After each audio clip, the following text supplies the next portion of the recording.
મહેસાણાના બહુચરાજી તાલુકામાં બિસ્માર રસ્તાને લઈ કોંગ્રેસના પૂર્વ ધારાસભ્ય ભરતજી ઠાકોરે આગેવાનોની હાજરીમાં જ ચક્કાજામ કર્યો। ધારાસભ્યની આગેવાનીમાં ગ્રામજનોએ હાઈવે પર ચક્કાજામ કર્યો। જોકે કોંગ્રેસના આગેવાનો વિરોધ કરે તે પહેલા જ ભાજપના ધારાસભ્ય સુખાજી ઠાકોર અને માર્ગ મકાન વિભાગ તરફથી રોડનું સમારકામ શરૂ કરી દેવાયું। સ્થાનિક ધારાસભ્યના હસ્તે ખાતમુહૂર્ત પણ કરી દેવાયું। તો કોંગ્રેસના આગેવાનોએ વિરમગામ હાઈવે પર મામલતદાર કચેરી સામે રોડ પર બેસી ચક્કાજામ કર્યો।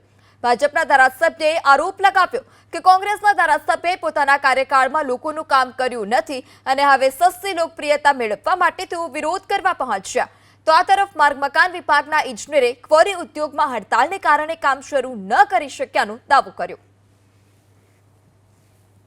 છેલ્લા 8 વર્ષથી જે બિસ્માર હાલતમાં છે અને મસ્ત મોટા ખાડા પડે છે, જેના કારણે 8 વર્ષમાં 100 થી વધારે લોકોના મૃત્યુ થયા છે। હમણાં જ રૂપપુરા ગામના 4 વ્યક્તિઓના મૃત્યુ થયા છે। નદાસા અને બલોલના 4 યુવાનોના મૃત્યુ થયા છે। રોજે રોજ ખાડાઓના કારણે યુવાનો મોતને ભેટી રહ્યા છે। વાહન ચાલકોના વાહનો પટકાઈ રહ્યા છે, વાહનો તૂટી રહ્યા છે। ચાલુ સરકારમાં ધારાસભ્ય બન્યા પછી 900 કરોડના રોડ અમે મારા વિસ્તારમાં મંજૂર કર્યા છે।